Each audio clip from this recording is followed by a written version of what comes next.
Hi, everyone. Ryan Dobson here for the Dr. Jeff Show. Summit camps are in full swing and kids are having a blast.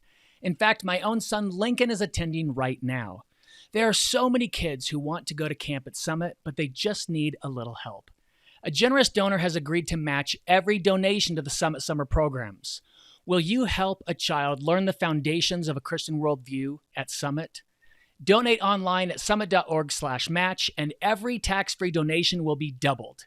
Again, you can find that at summit.org/match. God bless, and let's join the Dr. Jeff Show.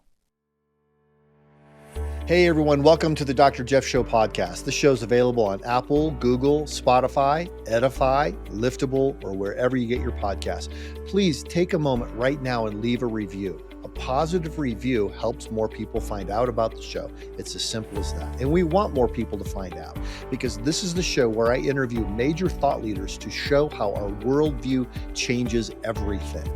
My guest today is a longtime professor at Shawnee State University in Ohio. He ran into opposition from his university when he took a principled stance by declining to use a male student's preferred female pronouns. Does this sound like something right out of the headlines? This is the headlines. We will talk about his case and how Alliance Defending Freedom came alongside to protect his free speech. Dr. Nicholas Meriwether, welcome to the Dr. Jeff Show. Thanks for having me. I'm really glad to have you on this show. I've been really looking forward to hearing your story. And one of your attorneys, Logan, Spena, is here with us today. And he's just here as part of the conversation because we might get into some legal and technical issues. And we want to make sure that we're saying the right thing, Logan, doing the right thing. Thanks very much. Pleasure to be here. Yeah.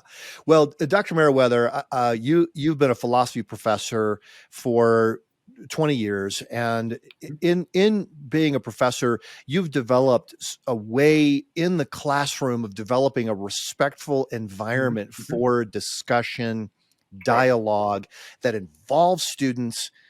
I was just thinking as I was reading over your biography, this is the kind of professor that I wish I would want all of my own children to have, and I'd want my students to be able to have. Tell us what you do specifically to create that kind of environment. Well, that's a great question. One thing that is very important to understand about philosophy is that it's very social. I mean, if you look at Socrates, there's a lot of dialogue, and I think that is absolutely central. The other thing is that I teach ethics and political philosophy, and these are enormously controversial.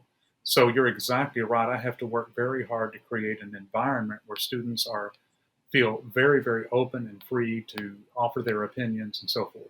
So the way I do that is by using titles and yes, ma'am, and no, sir, and so forth and so on, because in part because of the controversy, but in part because it creates an atmosphere, an environment in which people feel like they're more free to speak their mind and offer their views. So I try very hard to facilitate that. That's for sure. Yeah, and in doing that, creating that respectful environment, I mean, do you expect students to agree with the conclusions that you draw? Or no, no, I certainly don't expect them to do that. And I try to make it. How do you help them? Yeah, how do you help them arrive at an understanding of the truth without leading them there through lecture? I remember sitting through interminable lectures with 46 points. And feeling like I think the professor may be closing in on this, but I certainly am not. Yeah. How do you help? It's a very difficult balance to strike. Let me just say, it's more like an art than it is a science, as a lot of people have said. I'm not the first one to say that. I do offer my view because I'm afraid that if I don't, then it would sound almost relativistic, like anybody can think anything and there's no truth, and I have to be worried about that too. So when I offer my view, I really encourage them to analyze it, take it apart, offer objections. So what do y'all think about that? Can you think of any problems with it? And so forth. And I had a lot of atheists, skeptics, agnostics, people of all kinds of sexual orientation in my classes. And typically they don't object to my method. They feel very free to offer their views. Do they do they accept, the students you work with, the idea that there is such a thing as reality that exists? Or do they come into class fairly well convinced that truth is up to the individual? Well, that's that. I think you get a total, you get a complete range. I mean, I'm in southeastern Ohio. Well, people would think of this as a rural area, but oh yeah, our students, my students, are just like the rest of the students in the United States. Some of them are relativists. Some of them think that there is no such thing as truth. Everything is a matter of perspective. Some of them are relativists, but there are also Christians, and there are non-Christians who believe that there really is, in fact, truth and reason and logic, and that it applies to reality. So it's very much a very broad range. It's very interesting, I must say. It's one of the most delightful things that I do to probe what students think and how they think and so forth. So it's a wonderful job. But oh no, there's quite a range. It'd be hard Yeah. to say they're predominantly A, B, or C, but there are many of them that doubt that truth is accessible, or they doubt that anybody actually knows what it is. There certainly is a pretty strong contingent that has that view. Yeah. I see different studies or statistics on this, and one said that 58% of Americans now say that truth is up to the individual. Yes, that 91% doesn't surprise say, me. Right. yeah, 91% say they think the best place to find yourself is within yourself. Mm-hmm. So just before, because we want to talk about your case, because this is super significant, and I can't imagine a more timely topic. But when students come in and say things like that, how do you, through the dialogue and your time in class, help them consider the idea that truth might actually exist, that reality might be real, and that it's our obligation to discover it, not just to speak our truth? Right. Well, I actually start with that issue in virtually all of my classes. We could call it the issue of relativism, or we could call it skepticism. My intro to philosophy class is almost completely devoted to the problem of skepticism. But one of the things that you do is you use what are called reductio ad absurdums. Maybe it's reductio ad absurda, I don't know. But you say, well, if you say this, and what about that? If you say this, and what about that? And that is a kind of Socratic dialogue, so that they can see the implications of their views. Because sometimes students just haven't had the opportunity or taken the time to think through the implications. And that can do quite a bit. You understand what I mean by reductio ad absurdum? So, well, if you say X, well, then Yes. the implications of that would be something that nobody would actually want to hold. And so, that's sometimes enough to get them to sort of stop short and think through their views again. Can you give us an example? I'm thinking of people who are listening to this right now, riding in their car, or maybe they're out for a walk, and they're thinking, okay, I think I get that, but what would that actually look like? A very good example of this is that students will say that morality is relative to culture. That's very, very common. That we have our views and another culture has its views, and no one's in a position to evaluate the morality or the mores or the values of another culture. And so I just use examples like female genital circumcision. So does that mean that you think that that's perfectly okay in another culture, that we cannot judge that? Of course, Adolf Hitler and the Nazis get trotted out very frequently, but that's very effective. I mean, ultimately, they're going to have to answer the question whether, if the Nazis had won, that would be okay, what they did in the Second World War. And so, there are many examples like that. Honor killings is another example that I'll use. So if a student really wants to bear down and insist that it's still relative, I leave that to the student, the opportunity to do that. I don't tell him he can't do that, or I don't change his grade because he says that. But ultimately, they have to grapple with it. Right. Because they're learning to think. They're learning to think it through. Yeah. Well, the legal case that got national attention involving you really went back to the respectful environment that you created in your classroom, where you would say, yes, ma'am, or yes, sir, no, ma'am, no, sir, that you treat the students with a kind of respect, a deference, and hopefully they reciprocate that. Right. But you create an environment where this is a very grown-up kind of place, and we recognize each other's dignity and we respect each other. but that led to trouble in your class. And I wonder if you'd just tell a little bit of the story. Well, essentially what happened is that on the first day of a political philosophy class, I had called on a student and said, "Yes, sir." And the student approached me at the end of class and said, you must refer to me as a woman using female titles and female pronouns, because I use them in the class constantly. And I explained to the student I really couldn't do that in good conscience. So ultimately, the student went to the administration, complained to the administration. Initially, the administration supported me. They said, as long as you don't use the titles and the pronouns with that particular student, if you just use the student's first name or last name, then that's acceptable. But then the university changed course and decided that I would have to use the pronouns and the titles with that student that would imply that I believe them to be a woman. And I said, well, look, I can't do that. I'll avoid them. But that wasn't good enough for the university, and they essentially were compelling my speech in the matter. And that's when the lawsuit was filed. Well, and we may get into some of the legal issues here, but I'm curious, what do you have? Do you know why the university changed its position, or was it pressure from something or somebody? And Logan, if you have to weigh in on that, I'm yeah, I might leave that one to Logan. I can't say that I know exactly why it was that they changed. I would only be speculating. I don't think we know exactly why either. However, the point is they interpreted their policy to claim that what Dr. Meriwether was doing constituted discrimination on the basis of gender identity. That's, of course, not true, because Dr. Meriwether would refrain from using pronouns inconsistent with a student's sex to address any student. So he wasn't treating a student differently because of the student's gender identity. But the university interpreted his policy to mean that, and so they punished Dr. Meriwether on account of that. Yeah, and what did your particular punishment involve? This is just shocking for a professor who's taught for decades at this institution. Right. Well, initially, you get a letter in your file. And so that looks like it's really not any big deal. I mean, just having a letter in your file, but that is the, as it were, the prelude to being terminated. So if that incident, a similar incident had occurred again, I could have been terminated. So it was very serious to have the letter in my file. Yeah. Well, Alliance Defending Freedom and their attorneys worked with you.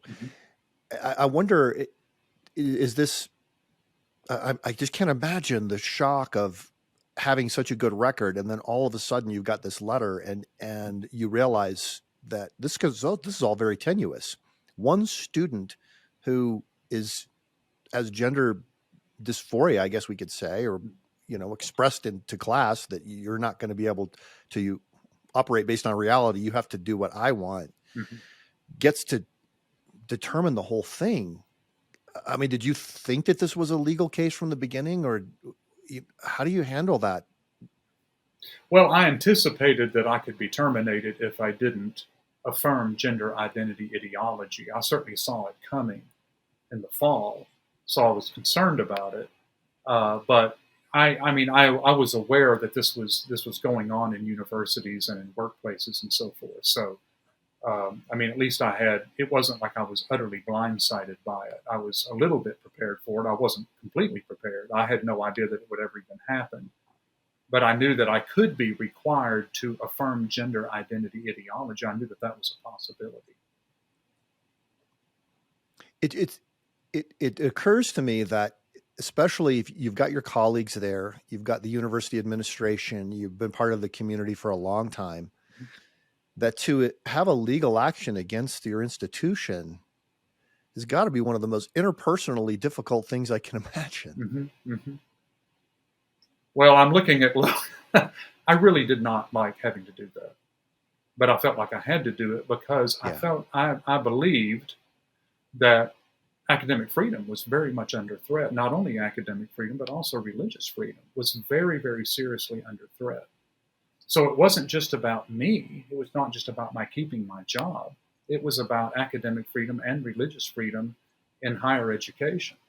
So I felt that I really had to stand up to it. Well, you were standing on behalf of every professor. Yes, I'm hoping this will have implications across higher education. Absolutely. Yeah. Well, tell us a little bit about the case. I mean, we sometimes things like this come to the public attention when we hear about it in the news, or Alliance Defending Freedom sends out a press release, or they make a video. We think, well, so we now know that this is a thing, and the courts are looking at this. But tell us about that process, what that was like for you. Well, if you're talking about what happened following the disciplinary procedure by the administration. Yes, following the disciplinary well, procedure. In the classroom, yes. Well, in the classroom, you probably would not have noticed anything. I mean, it was just a normal class. The student did very well in the class. We had a lot of discussions, interesting discussions. It was a great class. The student performed very well. So you would probably not have noticed very much. Matter of fact, I'm guessing some students were not even aware that anything was happening. It's been, the faculty is divided, the students are divided, the country is divided. So there were those kinds of difficulties and so forth. But basically, I was very, very fortunate that ADF stepped up and defended me in this. Without ADF, I think I would have been fired by now, for sure. Tell us how the court processed the issue. So you have this lawsuit, and what's the claim, and what are the judges trying to look at and trying to decide? I think that one sounds like it's one for Logan. Yeah, so I'd be happy to address that real quick. So Dr. Meriwether, of course, raised claims both relating to his right to free speech, not to be compelled to affirm an ideology that he thinks isn't true, and his right to free exercise of religion, because, of course, his faith obliges him to be honest and not to contradict what he believes, both as a matter of religion and as a matter of science.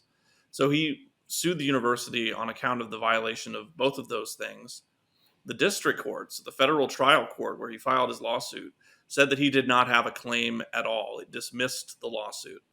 So both as to free speech and his free exercise of religion, it says the university can simply force you to say what it wants in this context. So Dr. Meriwether appealed to the United States Court of Appeals for the Sixth Circuit. And that opinion, written by Judge Thapar, is excellent. And it recognized that academic freedom is critical. Diversity of voices in higher education is critical, and that American public universities have no authority to, in the words of the court, compel ideological conformity. They can't do that under the free speech clause, and the actions of the university against Dr. Meriwether also violated his right to free exercise of religion. Were of those two claims, freedom of religion, freedom of speech, is there one or the other that courts are most likely to take seriously? It really depends on the facts of different cases. I think the easy one to apply across the board is the free speech one, because different professors have different beliefs. Some may not raise a religious belief at all, but the point and the logic of this is that regardless of the nature of the opinion in question, the government doesn't have the authority to force a professor to take one side or the other.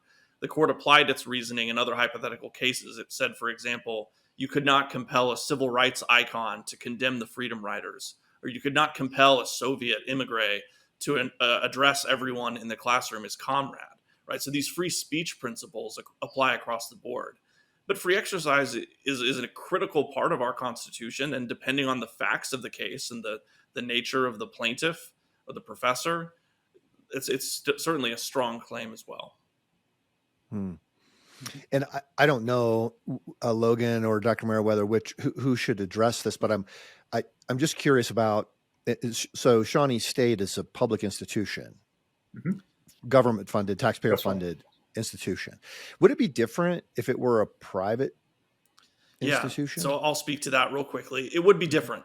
The private institutions have their own constitutional rights to free speech and free association, etc.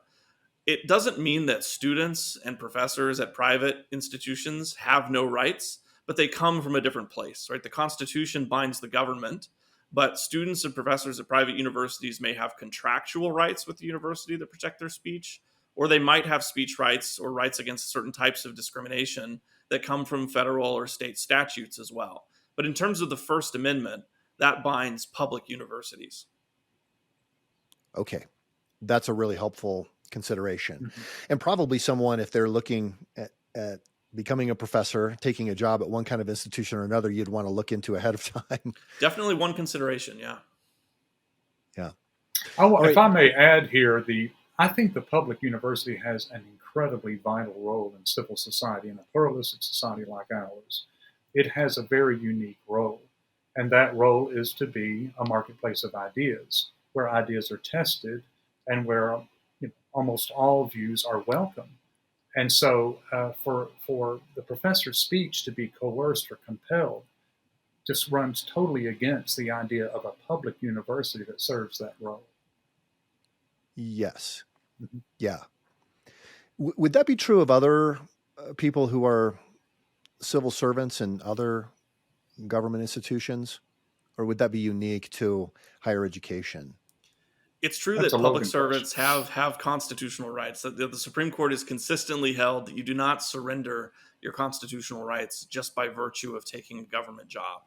It is true that the nitty gritty of the legal arguments would be a little bit different outside of the public university context, in part because of what Dr. Meriwether just said, right? The whole purpose of the public university is to serve as a marketplace of ideas, whereas other government employers, they have a different purpose. They're providing some kind of service. And so the courts do a little more of a balancing to look at what kind of service the government's providing and what interest the employee has in speaking to resolve any tension there. But the rights of professors typically have a slightly higher place. Okay. Well, that makes sense. Yeah, I understand that.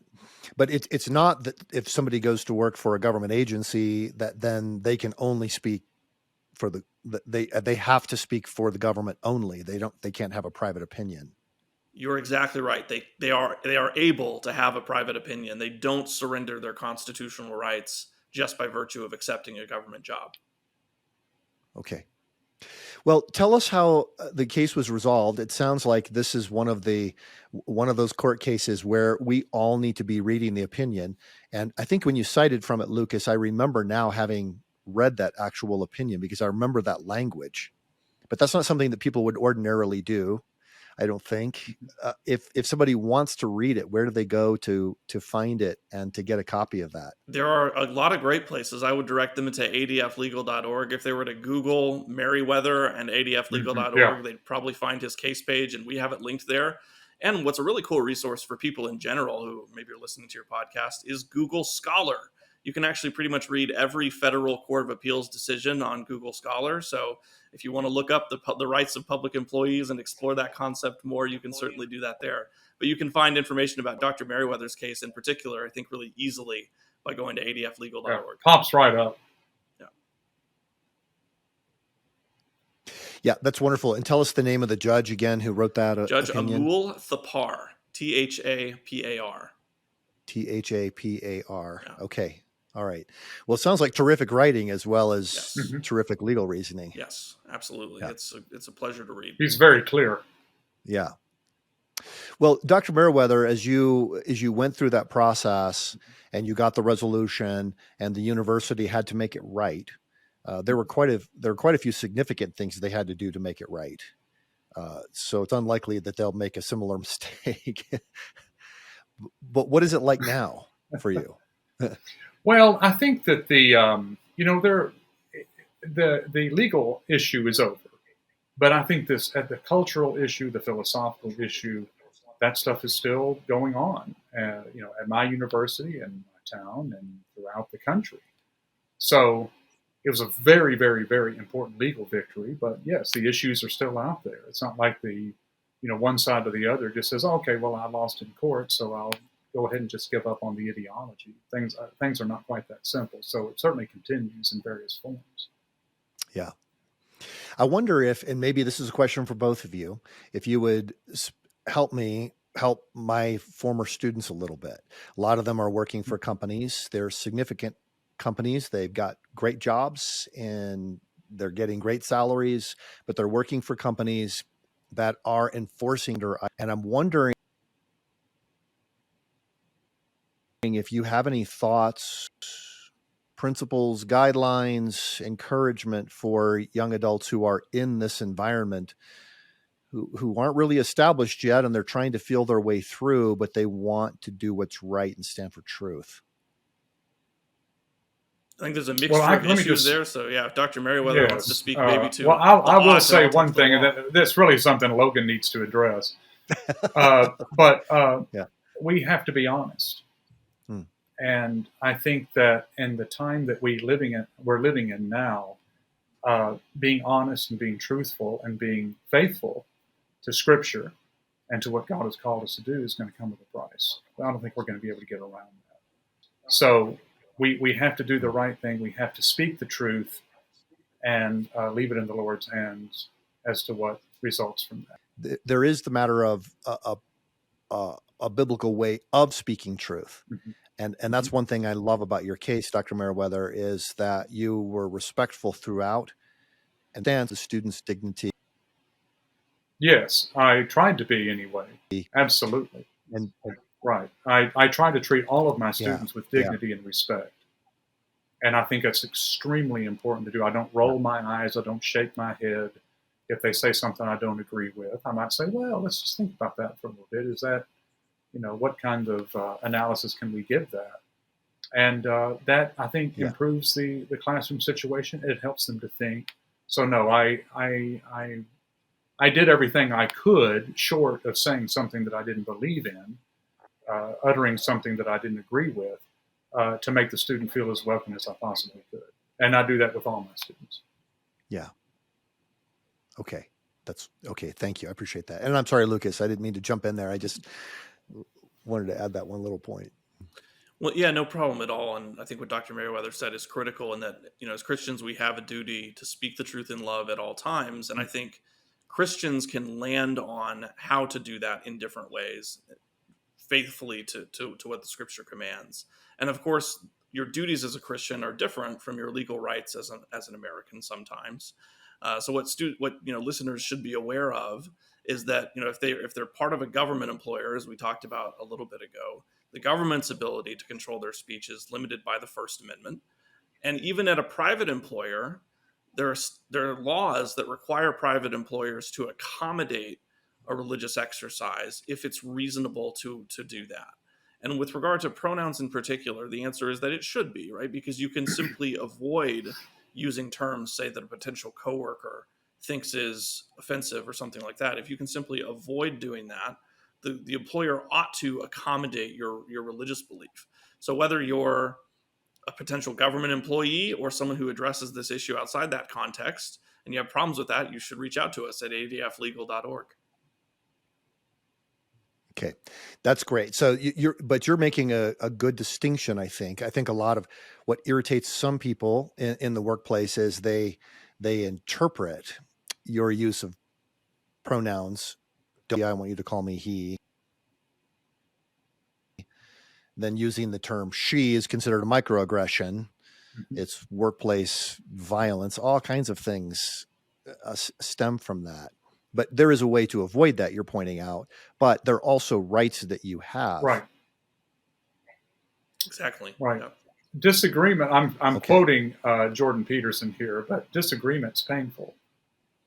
We don't like to disagree with other people. We want them to agree with us, whatever it is that we happen to do. So it's difficult, but we can't compromise the truth. We can't compromise our faith. Yeah, I that makes sense. And I think this will be really helpful to people who are in that difficult situation.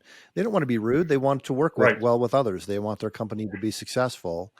But at the same time, they do not want to compromise their religious convictions in the workplace. Yeah. Well, this has been a terrific phone call. And I wonder if you both just have maybe words of encouragement to this rising generation. And by the way, Logan, thank you for putting ADF Legal out there as a recourse, because you've defended Summit Ministries on a couple of occasions, Big Brother, to help us in those situations. But any final words you have to encourage this rising generation in a time like this?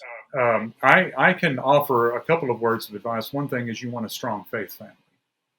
So I have a wonderful Bible study group that my wife and I visit, and they were enormously helpful, praying for us, supporting us. Our church, in fact, did that. Scripture is amazing. And if you are under some kind of discrimination or persecution, if we want to call it that, you need to turn to God's word, because God wrote it for us under those circumstances. It will come alive to you in ways that it never has. So you want a good church and you want to get into the word. That would be my advice.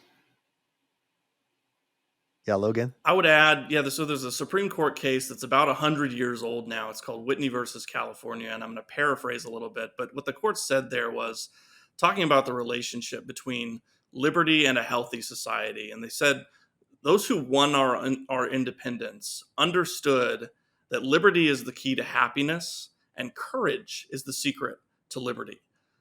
That's what people need now, and I think that's what Dr. Meriwether's stand is helping to engender. People who both have faith and are able to express it both lovingly and courageously. That, I think, is what our society needs now more than ever. That's incredibly powerful and helpful and timely. We do a lot of polling at Summit Ministries, and not because we want to be a polling company. We just want to understand the cultural moment that we're a part of. And what we found recently is about a third of people in this country say that they believe something, but they won't say anything so as not to offend anyone. Or they say they feel that they would be shamed or harmed. And what you're saying is, unless we can regain the courage to pursue liberty, we're going to be in for a tough road. Right.